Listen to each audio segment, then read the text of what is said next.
नमस्कार, मी प्रमिला।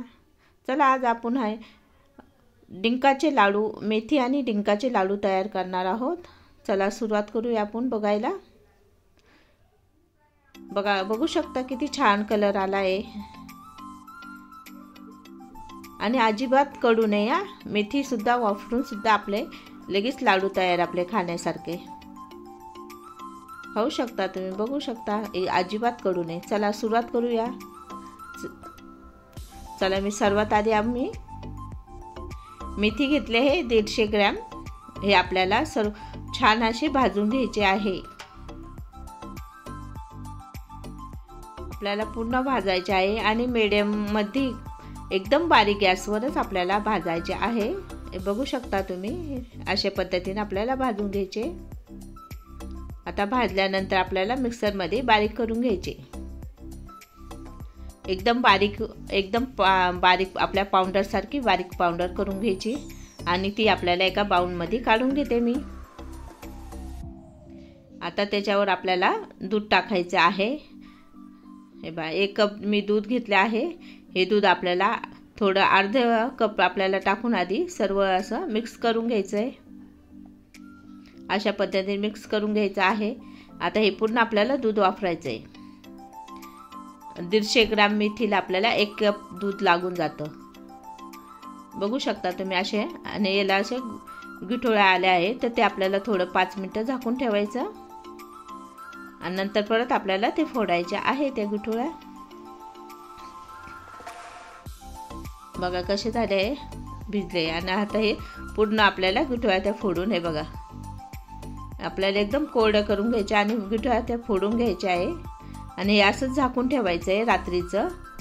आपल्याला दुसऱ्या दिवशी लाडू आपण तयार करणार ते हे आदल्या दिवशी मी सगळं मेथी भाजून वगैरे दुधामध्ये भिजल्यानंतर आपले कडवटपणा जातो आणि हे रात्रभर आपल्याला भिजायला ठेवायचं। आता दुसऱ्या दिवशी आपण सुरुवात करूया लाडू तयार कसे करायचे।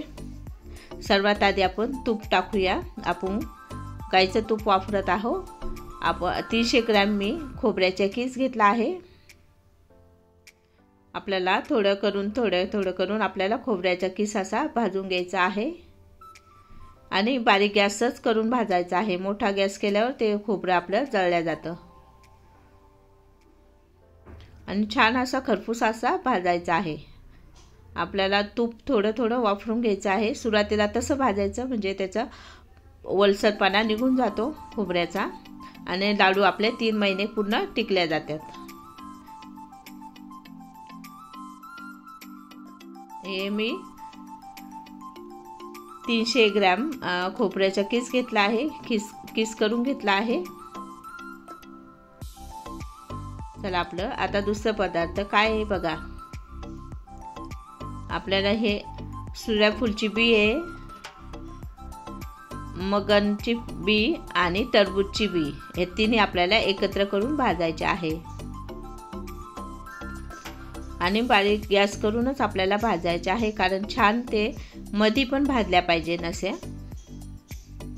कडकपणा आला पाहिजे ते बीला पण ते लाडू कसे आपले टिकले जाते ज्यादा दिवस।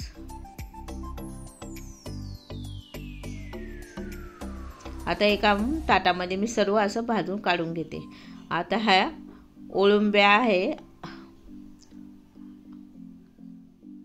ओळुंबी म्हणतात ते चिंचुक्यासारखे दिसते काळी आणि तिला आपल्याला फक्त हलवत राहायचं सारखं भाजून घ्यायच्या कारण ती मध्ये सफेद असते ती आणि कडक ते म्हणजे असंच भाजून घ्यायचे आपल्याला। आणि बदाम पण मी 150 ग्रॅम घेतले आहे।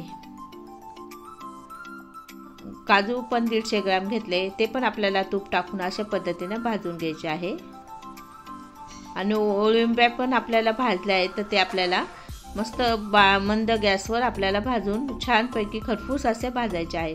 आता हे सगळे ड्रायफ्रूट मी आता असे एका ताटामध्ये भाजून घेतले आहे आणि जवस किंवा आळशी म्हणतात त्याला ना कुणी तर हे आपण आपल्याला सेपरेट असं भाजायचं आहे। ते पण आपल्याला थोडंसं तूप टाकून। आता ही तर मी सफेद तीळ आणि काळे तीळ घेतले आहे। हे आपल्या केसांसाठी आरोग्यासाठी सगळ्यात पौष्टिक हा पदार्थ आहे। हा नेहमी थंडीमध्ये नेहमी खाल्लाच पाहिजे ना हा पदार्थ। हे पहा, हे असं पण भाजून घेतले. आणि मी इथं गहू वापरत आहे. तर मी गहू घेतले आहे पावशेर, म्हणजे 250 ग्रॅम गहू घेतले आहे मी. आणि त्याला पण आपल्याला तूप टाकून आपल्याला अशा पद्धतीने भाजून घ्यायचे आहे. आणि एकदम खमंग असे भाजले पाहिजे. गव्हाचा कलर पण चेंज होऊन जातो आणि फुगल्या पण जाते गहू. आता कुणी कुणी कसं पीठ वापरतं, तर पीठ आवडत नाही, ते पीठ बारीक असतं, ते भाजायला पण जड जातं. त्याच्यापेक्षा आपले गहू छान भाजायचे, एकदम लालसर भाजून घ्यायचे. आणि नंतर आपण बघू शकता पुढे. आता ही खसखस मी भाजली, तर त्या याच्यामध्येच भाजायची होती. तर ते खसखस सर्व मी एकत्र तीळ याच्यामध्ये भाजायला घेतले आहे, ठेवले आहे. आता ही मखाना मी घेतला आहे 300 ग्रॅम. हा मखाना पण मी भाजून घेते तूप टाकून. आणि याला वेळ नाही लागत, लगेच भाजला जातो. हा अजून कच्चा आहे थोडा, तर भाजून घेते परत मी 1 मिनिटासाठी. हे आपण आता काढूया, भाजला आहे तो. आणि एका सेपरेट आपल्या भाजून असं साईडला काढून ठेवायचं आहे. आता मी तूप टाकलं आहे डिंक तळण्यासाठी. 4 चमचे तूप टाकलं आहे. आता हे डिंक मी तळून घेते थोडे थोडे करून. आणि डिंक छानपैकी असा फुगला पाहिजे ना, असा भाजला पाहिजे एकदम. आणि डिंक कसं फुगल्या जातो ना, तर समजून जातं आपलं भाजलं आहे. कारण दातामध्ये लागायला नको म्हणून डिंक एकदम मंद गॅसवर भाजायचा आहे. हलवत राहायचं आहे, म्हणजे ते जळत नाही. अशा पद्धतीने सर्व हलवून घ्यायचं आहे डिंक. आहे बघा, छान भाजला आहे बघा, बघू शकता तुम्ही. डिंक पण मी 150 ग्रॅम घेतला आहे. आणि हे एक खारीक पण मी बारीक करून घेतली आहे 300 ग्रॅम. आता ही मी सर्व त्याचं म्हणजे वलसरपणा निघण्यासाठी आपण भाजून घेत आहोत. आपले कसं लाडू काय एवढे संपत नाही महिन्यामध्ये, तर मग आपल्याला जास्त दिवस टिकण्यासाठी आपण खारीक पण आपण भाजून घेत आहोत. कोणी कोणी असंच टाकतं खारीक. मी हे भाजून घेत आहे. त्याचा वलसरपणा गेला पाहिजे खारकाचा. आणि तूप टाकून असा भाजून घ्यायचा. ते सेपरेट काढायचं आहे एका ताटात. आता नंतर आपण परत तेल टाकून आपण त्याच्यामध्ये मेथी आहे ना, मेथी भिजवली होती ती रात्रीची मी. ती मेथी बघा किती कोरडी झाली, बघू शकता बघा किती छान झाली. आणि अजिबात असं पण खाल्लं ना तरी कडू नाही लागत ती मेथी. चला आपण ही तुपामध्ये आता छानपैकी भाजून घेऊया. आणि याला तूप कसं थोडं जादाच पाहिजे मेथी भाजायला.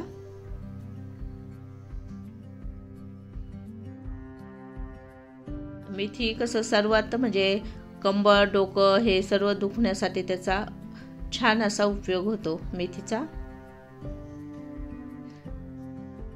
म्हणजे पूर्ण आपल्या शरीराचे हाडं ते दुखत्यात, ते ठणक मारत्या थंडीत, तर थंडीमध्ये नेहमी मेथी खाल्लीच पाहिजे. आणि ही पण आपल्याला तूप टाकून असं भाजून घ्यायची आहे.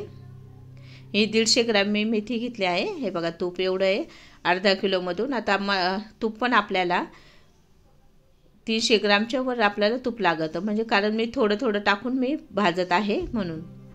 हे बाई सेपरेट भाजली आहे, बघू शकता एवढ्या वस्तू बघा. खारीक आहे, मेथी आहे, हे ड्रायफ्रूट आहे आपले सर्व प्रकारचे 3-4 प्रकारचे ड्रायफ्रूट घेतले आहे. इथं हे बघा खोबरं एवढं घेतलं आहे 300 ग्रॅम. आणि हे बघा हे पण मी पावशेर म्हणजे 250 ग्रॅम आपले गहू आहे. आणि डिंक हे 150 ग्रॅम. आणि सर्व एकत्र करून मी आता बारीक करून घेते. सर्वात आधी मी गहू बारीक करून घेते. आणि गहू कसे एकदम बारीक करून घ्यायचे आपल्याला, रव्यासारखे झाले पाहिजेत. आणि नाही तर हवं असेल तर आपण चाळून पण घेऊ शकतो. मी आता तसंच घेते आहे. एकदम मी बारीक केले रव्यासारखे, एक रव्यापेक्षा बारीक आहे, बारीक रवा असतो तसा. हे बघा की बारीक झाले, बघू शकता. चला आता मी दुसरी वस्तू बारीक करून घेते. एवढं गहू माझे पीठ झालं तयार त्याचं. आता हे करून घ्यायचं. पहिलं कोरडे वस्तू आपल्याला बारीक करून घ्यायची आहे. हे सर्व मी खसखस आहे, तीळ आहे, काळे तीळ, सफेद तीळ सर्व एकत्र करून मी बारीक करून घेतले. आणि ते आपल्याला बारीक म्हणजे जाडसर थोडंसं राहिलं तर चालून जातं. हे सर्व मी काढून घेते. आणि हे सगळं बी ओळंब्या वगैरे सर्व बी आहे ते सगळ्या एकत्र करून जाडसर आपल्याला बारीक करायचे आहे. जाडसर आपलं शेंगदाण्याचं कूट आहे तसं बारीक करून घ्यायचं आहे. हे बदाम काजू ते पण आपण बारीक करून घेतो. आता बघू शकता तुम्ही कसे जाड आहे, जाडसर आहे आपल्या शेंगदाण्याच्या कुटासारखे. कारण खाताना छान असं दाताला लागतं, छान वाटतं आपल्याला. सर्व आता मी हे करून घेते. आता मखाना पण असा जाडसरच आपल्याला बारीक करायचा आहे. आणि सर्व प्रकारचे आपल्या कोरड्या कोरड्या वस्तू आपण बारीक करून घेतो सुरुवातीला.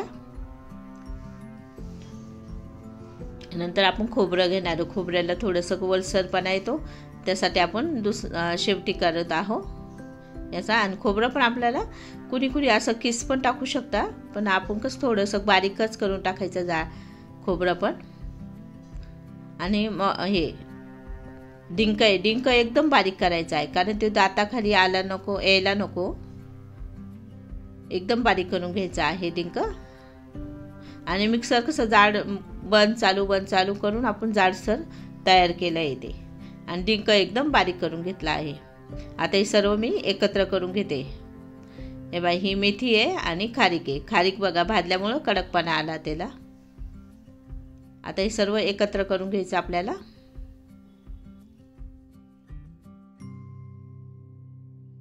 बघा खारीक बघा कशी झाली आहे, कडकपणा आला त्याला. कारण लाडू आपले कसे 3 महिने आराममध्ये टिकले जातात, त्याला काही पाणी न लागतं. आपलं हे सर्व सुकं वस्तू आहे, सर्व आपण फक्त तुपामध्ये भाजलेले आहे. आणि छान असं भाजून घ्यायचे. असं खरपूस असं भाजले तर व्यवस्थित त्या 3 महिने आराममध्ये असं खराबसुद्धा होणार नाही, कडूपणा येणार त्याला. आणि आपल्याला सर्व असे मिक्स करून घ्यायचे, सगळं एकत्र करून घेऊ आपण सर्व आता हे पदार्थ. सगळे आपले कोरडे भाजल्यामुळं एकदम छान असे बारीक झाले. बघू शकता किती छान वाटतंय बघा ते. हे सर्व आता एकत्र झालं बघा, एकदम मोकळं झालं का नाही. चला आपण आता दुसरं. आता याच्यामध्ये आपण बघून घ्यायचं काही जाड बारीक आहे का काय, ते हाताला लागून ते काढून घ्यायचं बाजूला. आपण कारण जाडसर आपण थोडेसे बदाम काजू केलेले तर ते थोडंफार राहते त्याच्यामध्ये असे थोडेसे, ते बारीक करून टाकू शकता, नाही तर बाजूला ठेवायचे आपल्याला.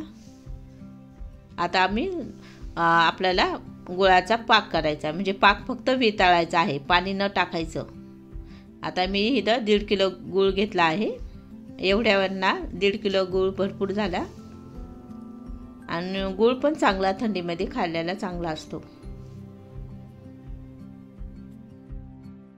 आता हे तूप टाकून मी गूळ फक्त आपल्याला वितळून घ्यायचं आहे, पाणी टाकायचं नाही, 1 थेंब सुद्धा पाणी टाकायचं नाही.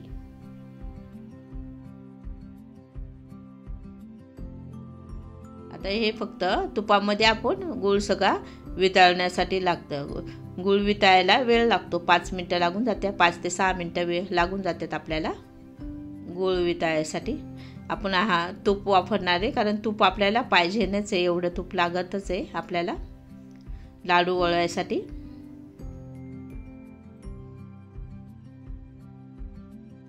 हे सर्व गूळ आता मी असा वितळण्यासाठी बघा वितळायला लागला आहे आपला गूळ. आणि छान असा माऊसर झाला पाहिजे, म्हणजे आपला पूर्ण गूळ वितळला असं समजून जातं. हे बघू शकता बघा, असं जाडसर आहे थोडाफार. हे बघा आता किती छान झाला माऊ बघा आपला, झाला पूर्ण गुळाचं पाक झाला तयार, म्हणजे गूळ फक्त वितळला आहे. हे सर्व आपलं हे बॅटर आपल्याला ते खारी खोबऱ्याचं तयार केलेलं आहे, त्याच्यामध्ये आपल्याला काढून घ्यायचा आहे सर्व पाक हा. अशा हे बघू शकता बघा, असा पाक मी सर्व ओतून घेतला त्याच्यामध्ये आणि सर्व एकत्र करून घ्यायचा. आता सर्व आपला पाक सर्वकडे लागला पाहिजे ना, असं एकदा आपल्या उलटणीनाच करायचा, खूप गरम असतो गूळ. असं गरम याच्यात आपल्याला सगळं उलटणीनं आपल्याला खारीवर सर्व करून घ्यायचं आहे बघा. असे अजून आपल्याला आता फिरवून घेते मी अजून लाडू बनवायसाठी. हे बघा किती छान झालं बघा. असं अजून गरम येते, हात लावला तर गरम वाटतं. मग आता मी परत एकदा असं सगळं माऊ करून घेते, एकसारखं माऊ करून घेते, सगळीकडे आपले गूळ लागला पाहिजे ना असं करून घेते. हे बघा असे लाडू तयार करायचे आपल्याला. आपल्याला जसे पाहिजे तसे साईज करू शकता लाडूचे, छोटा मोठा. हे तुम्हाला दाखवते आपलं. हे बघा एवढा. आता हा मोठा, भरपूर मोठा झाला हा. आपण मिडियम साईजचाच आपल्याला लाडू तयार करायचा, जास्त मोठा नको, छोटा पण नको. एक लाडू सकाळी, एक लाडू संध्याकाळी खाल्ला तरी भरपूर झालं. आपल्या आराममध्ये 3 महिने हा टिकला जातो. आपल्या घरामध्ये जेवढे सदस्य आहे तेवढ्यानुसार आपण करू शकता. हे बघा आपले लाडू तयार, किती छान झाले बघा. त्याचा कलर पण किती छान असा दिसतोय ना. बघा आवडलं तर लाईक करा, सबस्क्राईबर करा आणि व्हिडिओ तुम्ही पूर्णपणे बघत राहा. बघू शकता किती छान झाले लाडू.